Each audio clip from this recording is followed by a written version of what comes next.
Pablo Emilio Escobar Gaviria, the man who would one day become the world's most dangerous and powerful cocaine trafficker, did not come from wealth, luxury, or privilege. He wasn't born in a mansion, nor did he grow up with power in his hands. Instead, his story began in the rough, unpredictable streets of Medellin, Colombia, a place where survival was a daily struggle and opportunity was something you had to take, not wait for. As a young boy, Pablo was ordinary in almost every sense. But inside him, two things burned brighter than anything else: an obsession with power and an unshakable hunger for money. These two desires would eventually build an empire so massive and so violent that the world had no choice but to notice. Escobar didn't start big. In fact, his early days were filled with small-time crimes. He stole car parts, sold fake lottery tickets, and even dealt in illegal cigarettes. Slowly, he began moving deeper into smuggling, bringing in banned goods and learning how Colombia's underground economy worked. With every illegal transaction, he understood something important. The real money wasn't in petty crime. It was in controlling what people craved. By the early 1970s, one thing was clear: America's demand for drugs, especially cocaine, was exploding. Rich businessmen, Hollywood celebrities, party crowds, and even politicians were fueling an industry that was growing faster than anyone could control. Where others saw chaos, Escobar saw his chance, his moment to rise. And that's when everything changed. Escobar realized that cocaine wasn't just a drug. It was a global currency, worth more than gold, more than oil, more than anything Colombia had ever produced. If he could control the supply, he could control the world's most profitable underground market. So he built something the world had never seen before: a fully organized cocaine empire. Not a gang, not a crew, but a system so powerful that governments struggled to stop it. This system became known as the Medellin Cartel. Under Escobar's leadership, the Medellin Cartel controlled every step of the cocaine pipeline. From the coca plantations in the jungles of Colombia to the laboratories hidden in the mountains, from the secret airstrips used to smuggle drugs into the United States to the bribed officials making sure shipments stayed invisible, every piece of the puzzle was managed by Escobar's organization. By the early 1980s, his cartel was smuggling more cocaine than anyone had ever imagined. Some reports say that at its peak, the Medellin cartel supplied up to 80% of the cocaine entering the United States. This was not an operation. It was a shadow empire worth billions. Colombia began to change. The country found itself trapped in the hands of a man who had more money than the government and more soldiers than the military. Medellin transformed into what many people called Escobar's kingdom. With unimaginable wealth came unimaginable influence. Pablo Escobar bribed judges, bought politicians, controlled police departments, and manipulated entire communities. For many poor families, he became a hero, the man who built houses, schools, football fields, and hospitals. But behind this image of generosity was a ruthless king who believed in only one rule: plata o plomo, silver or lead. Take the bribe or take the bullet. People feared him. People respected him. And many people simply obeyed him because they knew there was no escape. Escobar's empire grew so big that it felt unstoppable. He had private jets, personal armies, secret tunnels, luxury estates, and even his own zoo. He lived like a king, but ruled like a dictator. Colombia was no longer governed only by the government. It was governed by fear. What made Escobar truly dangerous was not just his wealth or violence. It was his ability to mix both. And while the world watched powerless, Pablo Escobar turned himself into one of the richest criminals in history, a man who showed how far ambition can go when it's fueled by greed, violence, and an unshakable desire for absolute control. This was the beginning of the Medellin Cartel. This was the rise of Pablo Escobar. And the world would never be the same again. Now let's talk about the number that gave Pablo Escobar the crown of the Cocaine King.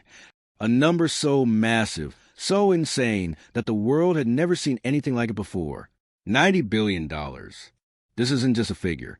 It's madness. It's the kind of wealth that bends countries, corrupts governments, and creates monsters. And Escobar built it all in less than 2 decades. According to the U.S. Drug Enforcement Administration, DEA, at his peak, Escobar was earning $25 to $30 billion every single year. Let that sink in. That means he was making $70 to $80 million per day. Every single day. His empire was making so much money that banks refused to accept it. Not because it was illegal, but because there was literally no physical space to store that amount of cash. Escobar's solution? He buried millions of dollars in underground pits, abandoned warehouses, and open fields across Colombia. Every year, rats and mold destroyed an estimated $2 billion in cash, and Escobar didn't even care, because he was earning more money than he could count. This is a level of empire we're talking about, the scale of the Medellin cartel. At its peak, the Medellin cartel controlled nearly 80% of all the cocaine entering the United States.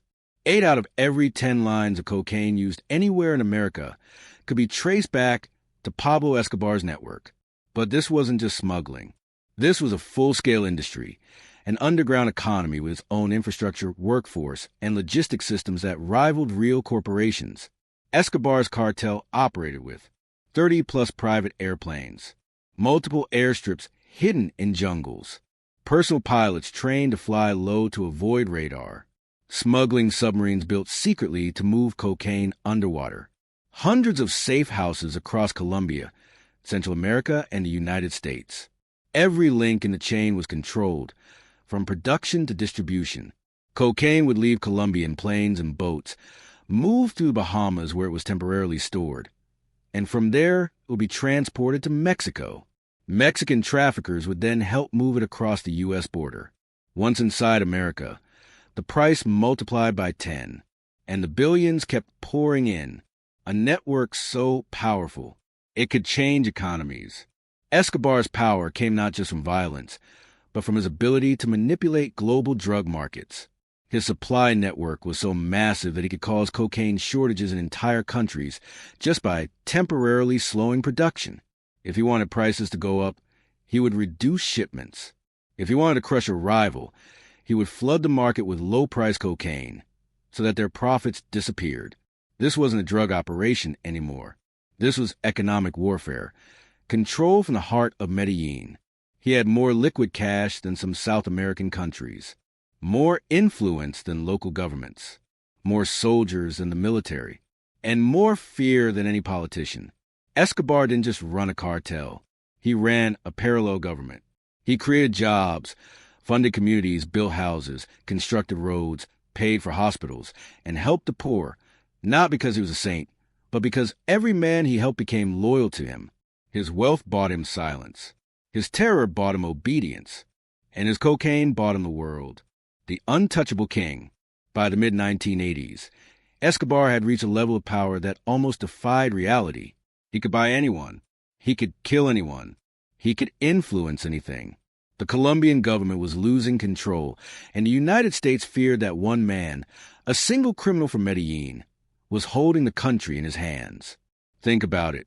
A man who earned more per month than Fortune 500 CEOs earned in a lifetime.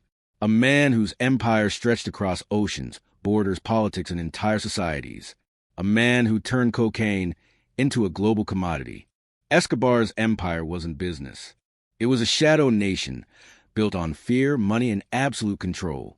And this $90 billion empire made him one of the richest, most dangerous, and most influential criminals in human history. Pablo Escobar understood one thing better than any criminal of his time. Fear is more powerful than money. And when the two are combined, nothing can stop you. So he created a formula, a rule, a philosophy that would define an entire era in Colombia. Plata o plomo, silver or lead. Take the bribe or take the bullet. This wasn't a catchy phrase or a clever threat. It was a promise that if you obeyed him, you would live comfortably, but if you stood in his way, your family would mourn you. And that rule worked. A country forced to obey one man. Escobar used plata o plomo to control everyone who could reduce his power. Politicians, judges, prosecutors, police chiefs, journalists, military officers. No one was out of his reach. If a judge tried to prosecute him, he died. If a politician questioned him, he disappeared. If a police officer refused to cooperate, his entire family paid the price. Colombia's streets began to follow one law, Escobar's law. People didn't fear the government. People didn't fear the police. They feared Pablo. His money created loyalty. His violence created silence. And his rule created chaos. Buying the system from the inside. Escobar didn't just corrupt the system. He tried to become the system. He poured millions into political campaigns and funded candidates who promised to protect him. He hosted secret meetings with lawmakers, paid off government officials, and even tried to shape national policies to stop extradition to the United States.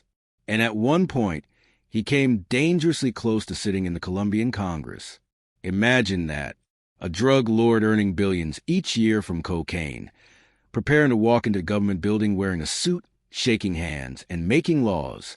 That was Escobar's ambition. But there was one problem. Some politicians refused to bow down.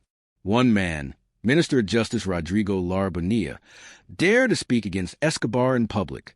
He exposed his criminal background, questioned his wealth, and warned the nation about a growing drug empire. Escobar responded the way he always did. Lara Bonilla was assassinated on the streets, and Colombia got the message. Oppose Escobar, and you do not live. Medellin, a city turned into a war zone.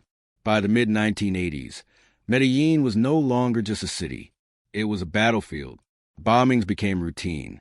Kidnappings happened in broad daylight. Assassinations were carried out like clockwork.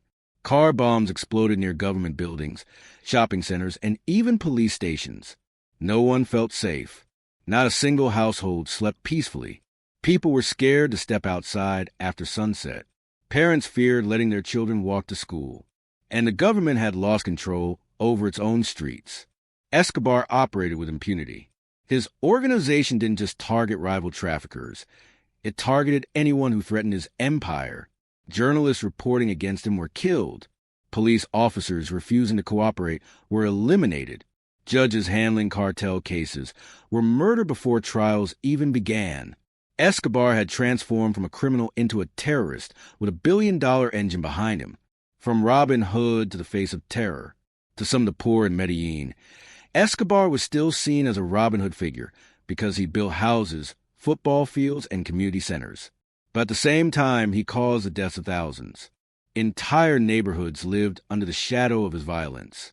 Colombia became one of the most dangerous places on earth, not because of war, but because of one man's hunger for power. The world watched in disbelief as a single drug lord held an entire nation hostage. His influence reached the highest chambers of politics and the darkest corners of the underworld. Escobar wasn't just running a cartel. He was running a parallel government, a government built on fear instead of law, bullets instead of justice, and bribes instead of votes. He wasn't just a gangster. He was a terrorist with unlimited money, unlimited men, and unlimited ambition. A man who forced an entire country to kneel. Pablo Escobar's ego had grown larger than his empire. He believed he was untouchable, a king with billions, an army of loyal soldiers, and a nation too terrified to rise against him. In his mind, death was something that happened to others, but never to him. But even the most powerful empires eventually collapse. Because one day, something happened that Escobar never expected. His enemies united. The alliance against Escobar, the U.S. DEA, the Colombian military, and a secret vigilante group known as Los Peeps, all three came together with a single mission: hunt Pablo Escobar. Los Peeps was formed by former rivals, ex-associates, and victims of Escobar's violence. They were brutal, merciless, and determined to destroy everything Escobar had ever built. For the first time, Escobar was not the hunter, he was the hunted. The government began attacking every weakness in his empire. They dismantled his smuggling routes. They raided his safe houses. They arrested or killed his key operatives. They cut off his finances, his communication lines, and his intelligence network. And inside the Medellin cartel, something even more dangerous happened. Loyalty cracked.